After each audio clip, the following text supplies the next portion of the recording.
आप लोगों का बाबा विश्वनाथ की ऑफिशियल यूट्यूब क्लास पर हार्दिक स्वागत है। आइए आज हम आप लोगों को सामाजिक आंदोलन में जो भारतीय राष्ट्रीय आंदोलन थे उनमें महात्मा गांधी के विभिन्न विचारों को देखते हैं। महात्मा गांधी 20वीं शताब्दी के असाधारण व्यक्तित्व थे, तो इनके राजनीतिक विचार क्या थे, आइए इनके बारे में देखते हैं। महात्मा गांधी का कहना था कि धर्म और राजनीति को पृथक पृथक नहीं रखा जा सकता है। जो व्यक्ति यह कहता है कि धर्म का कोई भी संबंध राजनीति से नहीं है, वास्तव में धर्म को ठीक तरह से नहीं समझता। अन्य शब्दों में, धर्म से अलग राजनीति का कोई भी मूल्य नहीं है। महात्मा गांधी ने राजनीति में सत्य और अहिंसा का समावेश किया और राजनीति की आध्यात्मिकता के उच्च शिखर पर उठाया। भारत के लिए अहिंसा का पाठ कोई नया नहीं था, पर इसमें कोई संदेह नहीं कि अहिंसा का प्रयोग राजनीति में एक नई चीज थी। भारत के राष्ट्रीय आंदोलन में सविनय अवज्ञा आंदोलन और असहयोग का प्रयोग महात्मा गांधी ने किया और इस प्रकार एक नए रास्ते का निर्माण किया। इस तरह उन्होंने संसार के समक्ष भौतिक संघर्ष को आध्यात्मिकवाद पर आधारित किया। उनका कहना था कि हमको अंग्रेजों से किसी तरह की चिढ़ नहीं है, पर हम अंग्रेजी राज्य को नफरत की निगाह से अवश्य देखते हैं। अंग्रेज भारत में पूरी तरह अस्त्र शस्त्र से सुसज्जित हैं। इसका सामना हिंसा से नहीं बल्कि अहिंसा से ही हो सकता है। वे साधन और साध्य दोनों की औचित्य पर भरोसा रखते थे। वे अक्सर ही यह कहते थे कि असत्य से सत्य या पाप से पुण्य उत्पन्न नहीं हो सकता है। महात्मा गांधी इस पक्ष में नहीं थे कि किसी तरह के भी साधन का प्रयोग कर श्रेष्ठ उद्देश्य की प्राप्ति की जाए।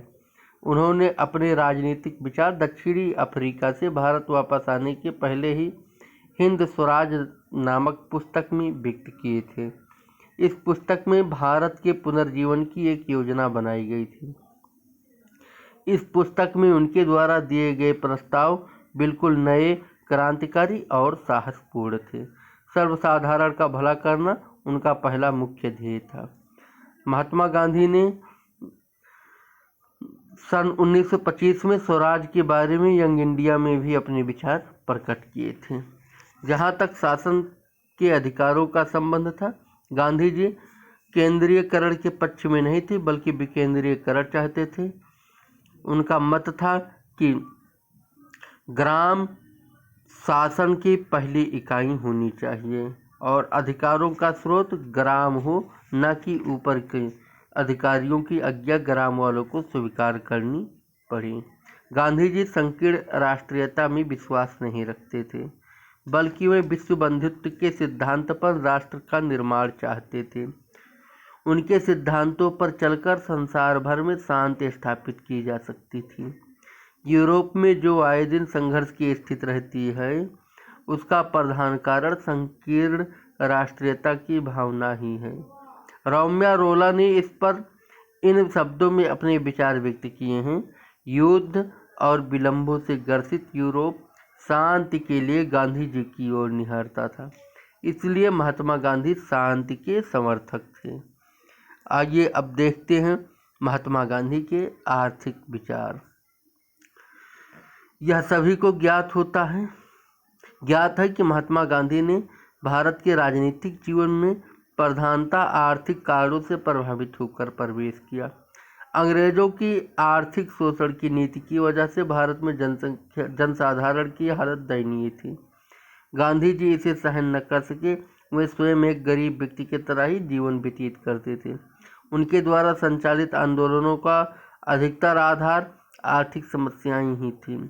उदाहरणार्थ चंपारण, खेड़ा, बारदौली इत्यादि में जो आंदोलन हुए, उनका आधार आर्थिक ही था। गांधी जी ने औद्योगिक झगड़ों में भाग इसी वजह से लिया था। वे मजदूरों और गरीबों की आर्थिक दशा में सुधार करना चाहते थे। नमक कानून को महात्मा गांधी ने इसीलिए तोड़ा था, क्योंकि नमक पर लगाया गया भारी कर गरीबों के लिए अत्यंत दुखदायी था। अपने रचनात्मक कार्यों में गांधी जी ने विशेष स्थान खादी और ग्राम उद्योगों को प्रदान किया। गांधी जी स्वयं एक गरीब व्यक्ति का सा जीवन व्यतीत करते थे। घुटनों तक धोती और एक कपड़ा ओढ़ने के लिए ही उनकी पोशाक थी।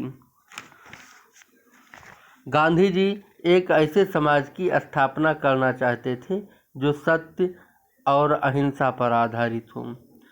उनकी सहानुभूति पूंजीवादी पद्धति से बिल्कुल नहीं थी, क्योंकि उसकी नींव ही मजदूरों की नैतिक और भौतिक शोषण पर थी। वे किसी भी प्रकार के शोषण को उचित नहीं मानते थे। वे आर्थिक जीवन का इस प्रकार संगठन चाहते थे जिससे कि उसमें हिंसा और असत्य या झूठ के लिए कोई स्थान ही ना हो। इसी सिद्धांत से प्रभावित होकर उन्होंने सहकारिता के आधार पर कृषि और उद्योग धंधों के संगठन की योजना का निर्माण किया था। उनका विचार था कि दूसरों के श्रम से फायदा उठाने वालों को धन संपत्ति के स्वामित्व से वंचित करने के लिए हिंसा का प्रयोग आवश्यक नहीं है। महात्मा गांधी भारत की बेरोजगारी को खादी और ग्रामोद्योग द्वारा सदैव के लिए समाप्त करना चाहते थे, परंतु इस बात का ध्यान रखना चाहिए कि महात्मा गांधी यांत्रिक शक्ति से चलने वाले यंत्रों के विरोधी नहीं थे, अर्थात वह नवीनता भी चाहते थे।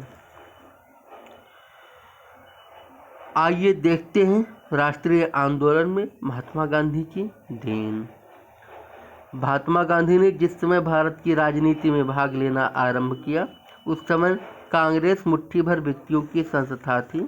कांग्रेस को किसी तरह भी जनसाधारण की संस्था नहीं कहा जा सकता था।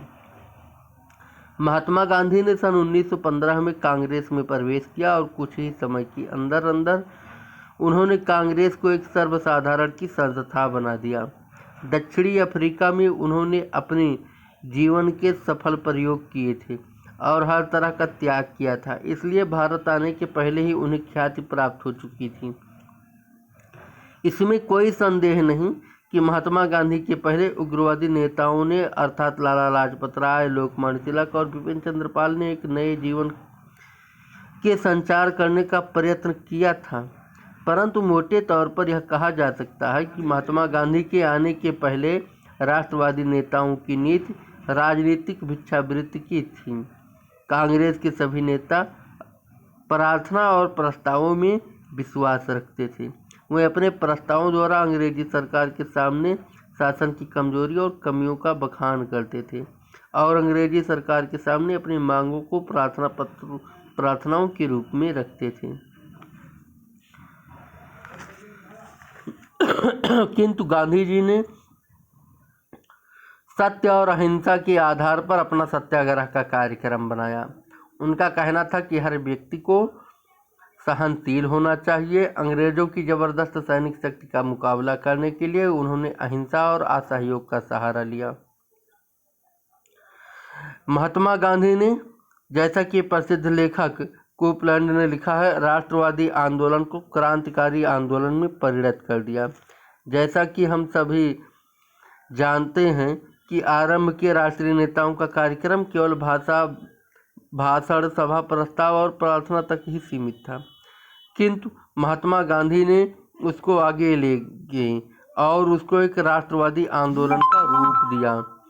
उन्होंने द्वितीय गोलमेज सम्मेलन में भाषण देते हुए कहा था कि कांग्रेस उन गूंगों और अर्धक्षुधित करोड़ों व्यक्तियों का प्रतिनिधित्व करती है जो कि देश के एक कोने से दूसरे कोने तक 7 लाख गांवों में बसे हुए हैं। महात्मा गांधी के बारे में लोगों ने अनेक तरह के विचार प्रकट किए हैं। अनेकों ने महात्मा गांधी की हर तरह से प्रशंसा की है। कुछ लोगों के अनुसार वे उच्च कोटि के राजनीतिज्ञ थे। महात्मा गांधी के बारे में कहा जाता है कि वह आदर्शवादी विचारक थे। उनका पक्का विश्वास था कि इस संसार का निर्माण किसी एक ऐसी शक्ति ने अवश्य किया है जो कि अदृश्य है, और आमतौर से लोग इस शक्ति को ईश्वर या अल्लाह का नाम देते हैं। गांधी जी इसे सत्य कहते थे। महात्मा गांधी की सबसे बड़ी देन प्रधानता 2 है। एक तो उन्होंने राजनीति को आध्यात्मिकता की उच्च स्तर तक उठाया और दूसरे धर्म में लौकिकता का समावेश किया। महात्मा गांधी वसुधैव कुटुंबकम के सिद्धांत में विश्वास करते थे। वे संपूर्ण मानव जाति के सहानुभूति रखते थे और उनकी निगाहों में सारा संसार एक बड़े परिवार के समान था। महात्मा गांधी हमेशा राम राज्य का स्वप्न देखा करते थे, परंतु उसका यह अर्थ नहीं है कि वे व्यवहारिक नहीं थे। वास्तव में वे व्यवहारिक आदर्शवादी थे। उनकी जितनी भी योजनाएं थीं वे सचमुच ही अनुभव के आधार पर थीं।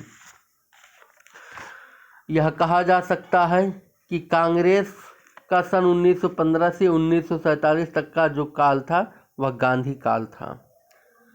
इस काल में महात्मा गांधी कांग्रेस के एकमात्र नेता थे। जो संस्था किसी समय मुट्ठी भर मध्यम वर्गीय बुद्धिजीवियों की थी, वह जनसाधारण की संस्था महात्मा गांधी के द्वारा ही बनी।